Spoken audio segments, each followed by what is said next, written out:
Hey everyone, welcome back to my channel. और आज फिर से आप लोगों का स्वागत करते हैं एक बहुत ही बेहतरीन भर्ती के साथ, जिसमें आप सिर्फ 10th पास वाले स्टूडेंट्स अप्लाई कर सकते हैं।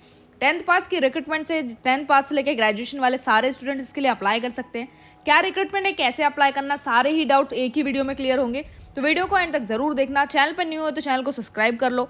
जल्दी से सब्सक्राइब करने के बाद टेलीग्राम चैनल ज्वाइन कर लो, जिससे आप लोगों को पीडीएफ टाइम टू टाइम मिल जाए, अपडेट्स टाइम टू टाइम मिल जाए, सारे नोटिफिकेशन क्लियर हो जाए। तो फटाफट से वो काम कर लेना। एयरपोर्ट अथॉरिटी ऑफ इंडिया की तरफ से हमें ये भर्ती देखने को मिलती है, जिसमें आप लोग AAI यानी कि एयरपोर्ट अथॉरिटी ऑफ इंडिया आप लोगों को हायर कर रहा है। एडवर्टीजमेंट नंबर क्लियर कर दी गई है। यहाँ पे हम लोग पूरा नोटिफिकेशन क्लियर करते हैं कि हमें क्या बताया गया।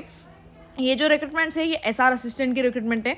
Electronics assistant, accounts assistant, official language, 3 चीज़ें देखने को मिलती है। असिस्टेंट लेवल पर ही है, लेकिन 3 अलग अलग पोस्ट है, जिसमें आप लोगों को ईस्टर्न रीजन में ये पोस्ट देखने को मिलती है। और airport authority of India online application से आप लोगों को एलिजिबल कैंडिडेट्स को हायर कर रहा है। डोमिसाइल जो है वो आप लोग वेस्ट बंगाल, बिहार, उड़ीसा, छत्तीसगढ़ और झारखंड, अंडमान निकोबार आइलैंड और उसके साथ साथ सिक्किम वाले की बात की गई है, जिसमें आप लोगों को ऑफिशियल लैंग्वेज की पोस्ट है। अलग अलग पोस्ट वैकेंसीज वाइज बता दी गई है। तो क्या क्या है वो सारी चीज़ें देखते हैं। यहाँ पे 3 लैंग्वेज की हम लोगों ने बात की थी, 3 पोस्ट की बात की थी। जो लास्ट है वो ऑफिशियल लैंग्वेज की पोस्ट रहने वाली है। सीनियर असिस्टेंट और इलेक्ट्रॉनिक्स की बात की गई है, असिस्टेंट अकाउंट्स की बात की गई है, उसके साथ साथ असिस्टेंट ऑफिशियल लैंग्वेज की बात की गई है। तो इसमें जितनी जितनी पोस्ट है, नंबर ऑफ पोस्ट एक में 21 है, एक में 10 है, और जो ऑफिशियल लैंग्वेज की पोस्ट है वो बहुत कम है, एक ही पोस्ट है। लेकिन अगर आप अप्लाई करते हैं तो यहाँ पर वो एक पोस्ट आप गेन कर सकते हैं। यहाँ पर आप लोगों को UR वालों के लिए ही एक पोस्ट है। जो 8 पोस्ट है वो सीनियर असिस्टेंट अकाउंट्स की बात करें तो UR में 8 है, बाकी SC वालों के लिए है और OBC के लिए एक पोस्ट है। और उसके बाद अगर सीनियर असिस्टेंट इलेक्ट्रॉनिक की बात करें तो आप लोगों को हर इसमें पोस्ट देखने को मिलती है। तो ये चीज़ भी है कि आप लोगों को इजीली आप अप्लाई कर सकते हैं। कैसा कैसा आगे प्रोसेस रहने वाला वो रीड कर लेते हैं। रिजर्वेशन वाले कैंडिडेट्स को रिजर्वेशन देखने को मिलता है। ओपनिंग डेट्स पर चलते हैं। ओपनिंग डेट्स में यहाँ पे 5/8 से इसके फॉर्म स्टार्ट होने वाले हैं। कल से इसके फॉर्म स्टार्ट होंगे, ये चीज़ ध्यान रखना। तो 26/8 तक लास्ट इसके फॉर्म फिल कर सकते हैं। 1 महीने तक आप फॉर्म भर सकते हैं, लेकिन जैसे जैसे आप वीडियो देख रहे हैं फटाफट से फॉर्म फिल करने का सारा प्रोसेस कंप्लीट कर देना। अब हम चलते हैं यहाँ पे पे स्केल पे। पे स्केल क्या बताया गया, एप्लीकेशन फ़ी एंड अदर चीज़ें। तो यहाँ पे पे स्केल जो लेवल फर्स्ट है, तो यहाँ पे आपको 36,000 पे स्केल देखने को मिलता है। 36,000 से लेके 1,10,000 तक का पे स्केल है, जिसमें सीनियर असिस्टेंट की बात की गई है। उसमें एडिशनल पे जो आप लोगों का बेसिक पे, डियरनेस अलाउंसेस भी देखने को मिलता है, पर्क्स देखने को मिलते हैं बेसिक पे, वो सारी चीज़ें इसमें ऐड रहने वाली है। उसके बाद हम लोग चलते हैं यहाँ पे एज का क्राइटेरिया, कि एज का क्राइटेरिया क्या बताया गया है। सो एज शैल बी आप लोगों के 18 से 30 ईयर्स वाले, 18 से 30 वाले सारे कैंडिडेट्स इसके लिए एलिजिबल है, अप्लाई कर सकते हैं। जिसमें 1/7/2025 तक आप इजीली इसमें, अगर आपकी डेट है 18 से 30 साल तक के, 1/7 का इसमें क्राइटेरिया बताया गया, देन आप इसके लिए इजीली एलिजिबल है, अप्लाई कर सकते हैं। साथ ही में आपको 3 साल तक का रिलैक्सेशन भी देखने को मिलता है, जो कि OBC वालों के लिए। OBC वालों के लिए 3 साल तक का रिलैक्सेशन, ST SC वालों के लिए 5 साल तक का रिलैक्सेशन, जिसमें एज, क्वालिफिकेशन और एक्सपीरियंस जो है वो 1/7/2025 तक के बेस्ड रहने वाला है। तो ये चीज़ भी यहाँ पे क्लियरली मेंशन है।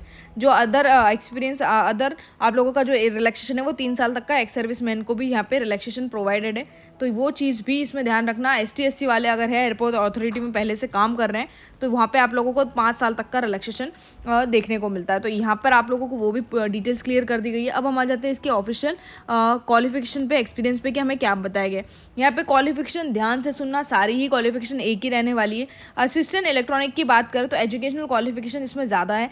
डिप्लोमा इन इलेक्ट्रॉनिक्स, टेलीकम्युनिकेशन और रेडियो इंजीनियरिंग, अगर आपने ऐसा कुछ डिप्लोमा किया है तो भी आप इसके लिए एलिजिबल है। रेडियो इंजीनियरिंग में किया है, टेलीकम्युनिकेशन में किया है तो भी आप इसके लिए एलिजिबल है। एक्सपीरियंस जो है 2 साल का रिलेवेंट एक्सपीरियंस होना चाहिए इन एनी फील्ड, कंसर्न की जो डिसिप्लिन है उसमें होना चाहिए।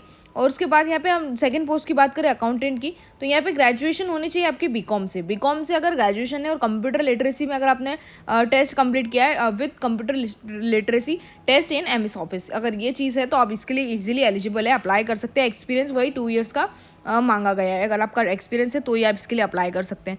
नेक्स्ट यहाँ पे एक चीज़ पूरी तरीके से डिटेल्स क्लियर कर दी गई है। ऑफिशियल लैंग्वेज की बात करें तो मास्टर्स वाले इजीली अप्लाई कर सकते हैं। मास्टर्स इन हिंदी इंग्लिश अगर एज पर सब्जेक्ट है आपका ग्रेजुएशन लेवल पर तो भी आप इसके लिए ईजिली अप्लाई कर सकते हैं। सिर्फ मास्टर्स किया है या फिर ग्रेजुएशन लेवल पे हिंदी या इंग्लिश में से एक मेजर आपका सब्जेक्ट है तो आप इसके लिए एलिजिबल है, अप्लाई कर सकते हैं। तो ग्रेजुएशन डिग्री अगर कोई भी रिकग्नाइज यूनिवर्सिटी से है तो एलिजिबल है। हिंदी इंग्लिश आपका एक सब्जेक्ट यहाँ पे होना चाहिए।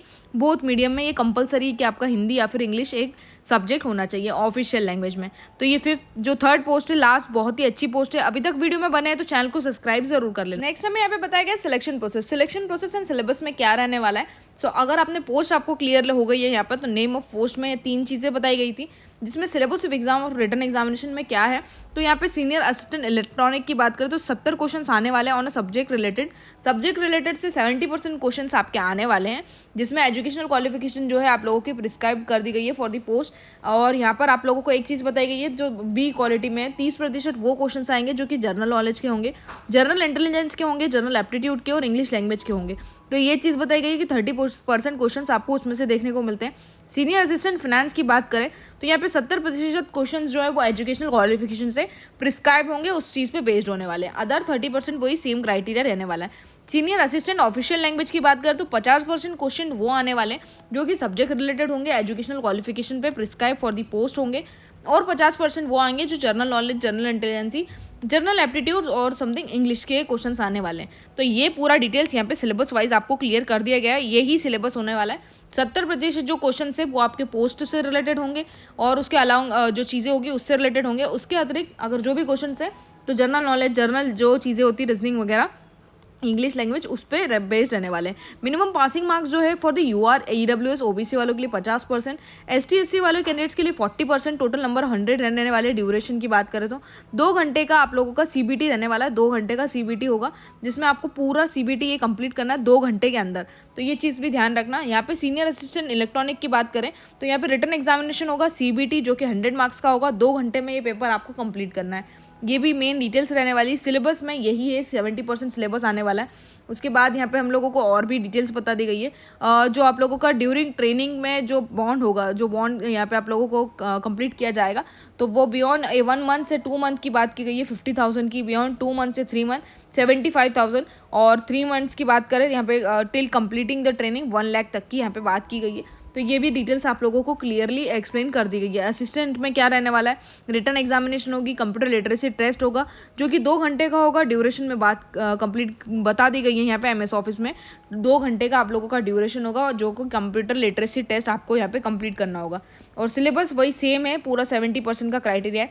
नेक्स्ट यहाँ पे ऑफिशियल लैंग्वेज की बात करें तो रिटन एग्जामिनेशन होगा जो कि आपका सीबीटी होने वाला है और वो 100 नंबर का होगा। ड्यूरेशन 2 घंटे की बताई गई है। कंप्यूटर लिटरेसी टेस्ट इसमें भी रहने वाला है। एप्लीकेशन फीस पे चलते हैं कि एप्लीकेशन फ़ी क्या रहने वाली है। तो 1000 rupees for the OBC, UR और ईडब्ल्यूएस कैटेगरी। जो भी यूआर से बिलोंग करते हैं या फिर ओबीसी, ईडब्ल्यूएस से बिलोंग करते हैं तो आप लोगों को यहाँ पे 1000 रुपीज़ का पेमेंट करना होगा। अतिरिक्त अगर आप वुमेन कैंडिडेट से, एसटी एससी कैंडिडेट से, तो यहाँ पे आप लोगों को कोई भी इतना पेमेंट नहीं देखने को मिलता है। यहाँ पे आप लोगों को कोई भी अप्रेंटिसशिप में कोई भी पेमेंट नहीं रहने वाला। तो ये चीज़ भी बताई गई है।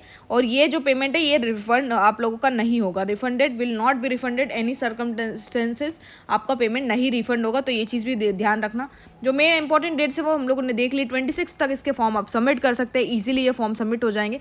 जर्नल इंस्ट्रक्शन और हाउ टू अप्लाई का पूरा प्रोसेस आप स्क्रीनशॉट ले सकते हैं अगर आपका ये प्रोसेस हो। और इसके अतिरिक्त अगर आपने टेलीग्राम चैनल ज्वाइन कर लिया है तो स्टेप बाय स्टेप आप लोगों को ये नोटिफिकेशन मिल जाएगा। वहाँ से आप फॉर्म फिल कर सकते हैं। ये फॉर्म आप खुद से भी फिल कर सकते हैं। सो यहाँ तक हम लोगों ने जो इसकी मेन डिटेल्स थी वो सारी ही कंप्लीट कर लिए। इससे रिलेटेड कोई भी क्वेरीज, कोई भी क्वेश्चन आप कमेंट्स में लिख सकते हैं, आपको डायरेक्टली सोल्यूशन मिल जाएगा। सो यहाँ तक वीडियो अच्छा लगा हो तो लाइक कर देना, चैनल को सब्सक्राइब कर देना।